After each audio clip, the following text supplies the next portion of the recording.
Assalamualaikum warahmatullahi wabarakatuh. Satu ayat kursi. Hafalkan ayat kursi? Suka baca ayat kursi habis salat? Suka? Rutin? Setiap habis salat? Apa pahalanya? Pahalanya apa? Jannah. Terus? Ibu tahu nggak pahalanya? Bu? Halo? Tahu nggak pahalanya? Apa? Rasulullah sallallahu alaihi wasallam bersabda, "Man qara'a ayatal kursi dubura kulli salatin laysa bainahu wa bainal jannati illa an yamut." Barang siapa yang membaca ayat kursi setiap habis salat, dijamin masuk surga dan tidak ada sesuatu yang mampu menghalanginya. Subhanallah. Ini kan promo besar lagi. Satu ayat jaminan masuk surga Allah Subhanahu wa taala. Kenapa tidak dimanfaatkan? Dan banyak amalan yang lain. Mudah. Dan selalu ketika saya mengisi tausiah, saya selalu berusaha menyampaikan kepada jamaah amalannya sederhana. Semenjak saya hafal karakter orang Indonesia tidak suka yang ribet-ribet. Tidak suka yang susah-susah.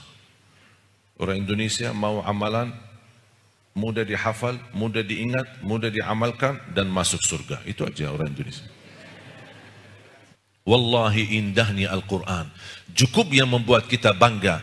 Ini kalamullah. Bukan kalam manusia. Tolong tingkatkan perhatiannya kepada Al-Quran. Kalau tidak bisa hafal, tidak apa-apa. Yang penting kita rutinkan baca terus. Bangkitkan tahsinu tilawah di masjid-masjid. Sisakan waktu. Sudah mau sampai kapan urus dunia? Habis urus dunia, 60 tahun, 70 tahun, masih tetap susah dan miskin. Stres. Tak bakal selesai. Tak bakal puas dari urusan dunia. Tolong sempatkan, sisakan waktu untuk Al-Quran. Rasulullah SAW bersabda di hadis yang diriwayatkan Imam Muslim. Idza ammana al-imamu fa'amminu. Faman wafaqa ta'minuhu ta'minal malaika ghufira lahu ma taqaddama min dhanbih. Kalau imam ucapkan amin, aminlah wahai makmum. Barang siapa yang aminnya sama dengan aminnya malaika, akan diampuni oleh Allah dosa lalu. Subhanallah. Hanya dengan ucapan amin yang tepat, pas, akan mendapatkan ampun dosa lalu. Subhanallah. Cuma ucapan amin dapat ampunan. Terus gimana caranya? Katanya amin kita harus sesuai aminnya malaika. Mohon maaf, kita kan tidak tahu malaika ucapan amin malaika. Kita kan tidak dengar ucapan amin malaika. Tandanya apa? Malaika tidak mendahului imam ucapan amin. Itu aja tandanya. Malaika tidak mendahului imam baca amin. Terus gimana caranya? Waladdallin.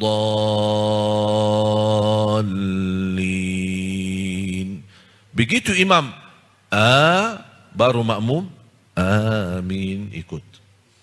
Makanya imam harus mengerti masalah itu. Hadis yang diriwayatkan Imam Muslim, supaya jadi imam dia bisa sesuaikan. Kadang-kadang ada imam, pernah saya isi di salah satu masjid, kemudian imam rawatib jadi imam. Saya sebenarnya lebih milih imam rawatib. Saya tidak suka jadi imam. Saya pensiun. Sudah tua. Saya tidak suka jadi imam karena tanggung jawab berat. Imam ini sebenarnya bukan sebuah kemuliaan, tapi sebuah tanggung jawab. Aku heran kadang-kadang orang maksa-maksa dirinya jadi imam. Bahkan marah kalau tidak jadi imam. Iya, ini saya imam. Saya paling tua di masjid ini. Saya paling lama, saya mestinya jadi imam. Suruh baca Al-Fatihah, tidak bisa baca. Imam ini bukan sebuah hal-hal yang kita banggakan, yang kita justru berat tanggung jawabannya. Makanya kalau tidak dipaksa saya tidak mau. Imam, jamaah minta antum jadi imam. Astaghfirullahaladzim. Imam rawatib. Ada satu masjid imam rawatib. Dia baca habis waladdallin, diam. Saya juga diam. Tapi makmum sudah amin. Saya belum mau ucapin amin. Saya tunggu memberi jeda. Kemudian baru saya bilang amin. Habis salat saya tanya, mohon maaf imam, antum kayaknya lupa baca amin ya? Enggak, dia bilang saya baca di hati. Aduh, gimana kalau baca di hati, saya tidak tahu. Malaikat pun tidak bakal tahu apa yang kamu baca di hati. Malaikat tidak mendahului imam baca amin. Jadi makmum tolong jangan berlama-lama ucapin amin. Waladdallin, amin. Dan baca amin sama dengan baca Yasin. Sebagaimana dijelaskan Imam Ibn Kathir di dalam tafsirnya. Amin. Kita dengar anak-anak. Amin. Repot di masjid. Apalagi pas suasana Ramadan sama anak-anak. Amin. Yasin.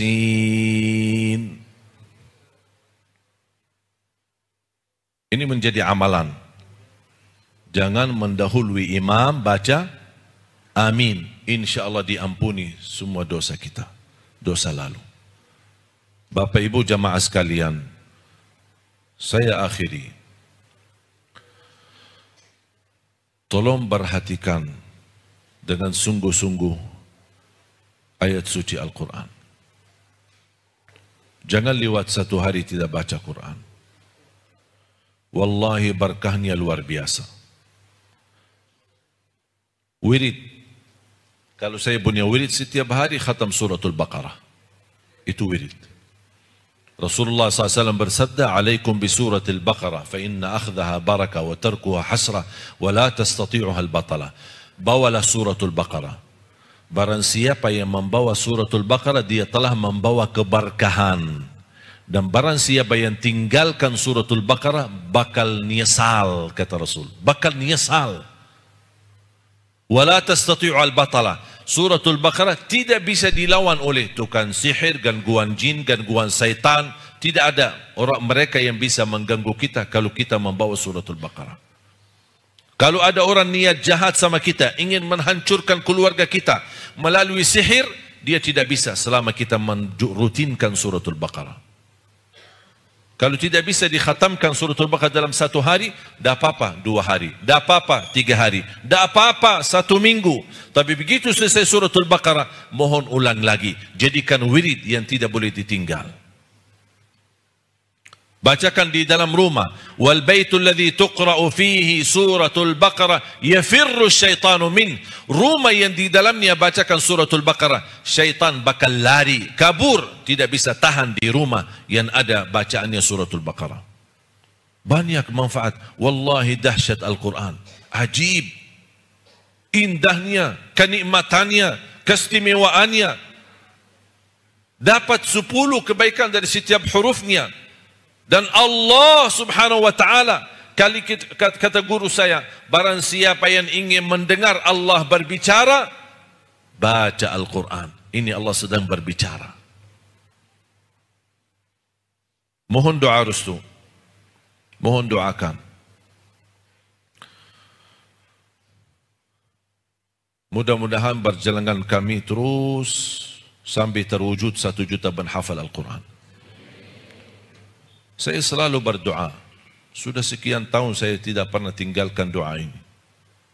Yang saya artikan dalam bahasa Indonesia, ya Allah, aku mohon jangan cabut nyawa saya sampai menjadi kenyataan 1 juta penghafal Al-Quran untuk Indonesia.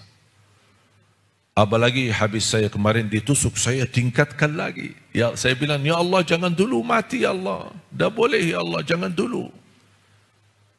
Mohon ya Allah jangan dulu saya mati.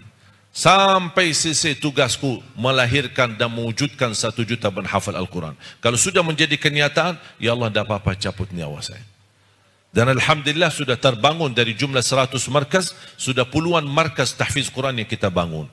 Di Purwakarta, di Purbalingga, di Bandung, di Cicalengka, di Jatiluhur, di Jakarta, di Cipanas, di Lombok, sampai di Bali, sampai di Surabaya, di beberapa daerah di Jawa Timur, dan insya Allah salah satunya di Kota Malang.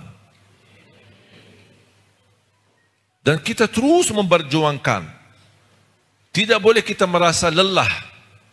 Tidak boleh kita lemas, tidak boleh malas. Dan tidak boleh batas semangat. Ketika saya kemarin habis diuji oleh Allah SWT dalam tusukan, saya dibawa ke rumah sakit, habis dijahit, masih lukanya basah, saya diantar ke hotel. Saya tanya sama Pani, kami kok dibawa kemana ini? Di hotel.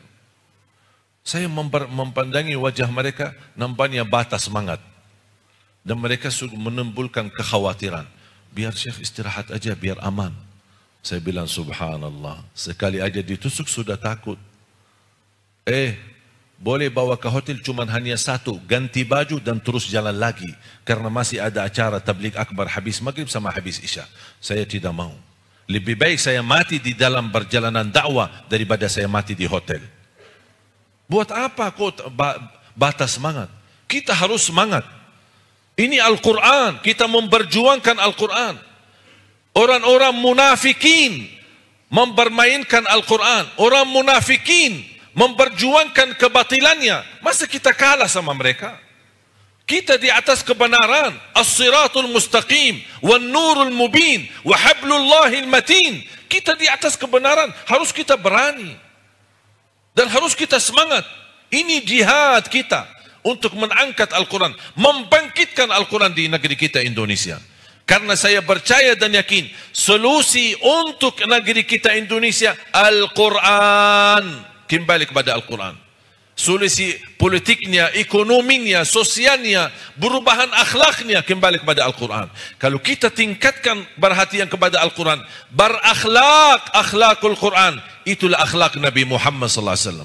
Sebelum kita berharap Allah kirimkan kepada negeri kita pemimpin yang adil, pemimpin yang amanah, pemimpin yang jujur, harus kita tingkatkan akhlak. Kalau kita meniru akhlak Nabi Muhammad melalui perhatian kita kepada Al-Quran, Allah kirimkan pemimpin yang akhlaknya akhlak Nabi Muhammad sallallahu alaihi wasallam. Dan terbukti akhlak Nabi Muhammad bukan di saat kita lagi santai senang, tapi terbukti akhlak Nabi Muhammad ketika tertekan dengan ujian. Baru akan tahu apakah akhlak Nabi Muhammad atau akhlak jahiliyah. Di saat terbancing, di saat emosi, di saat ujian, di saat musibah kita hadapi, akan terbukti apakah kita meniru Nabi Muhammad atau meniru orang-orang jahiliyah. Makanya kalau ingin kita tingkatkan akhlak Nabi Muhammad, kembali kepada Al-Quran. Karena Allah gambarkan Nabi Muhammad, kalau Allah ingin memuji Nabi Muhammad, satu kalimat, wa innaka la'ala khuluqin azim. Akhlakmu sangat agung. Bukan kata mulia lagi. Karena kata azim lebih tinggi dan dahsyatnya maknanya daripada karim. Makanya Allah tidak sebutkan akhlakmu mulia, tapi akhlakmu sangat agung.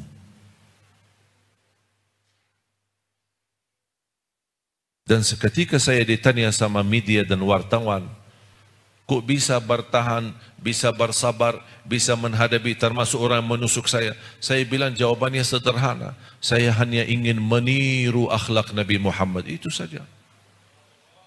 Saya tidak punya apa-apa. Wallahi Bapak Ibu, saya tidak punya apa-apa.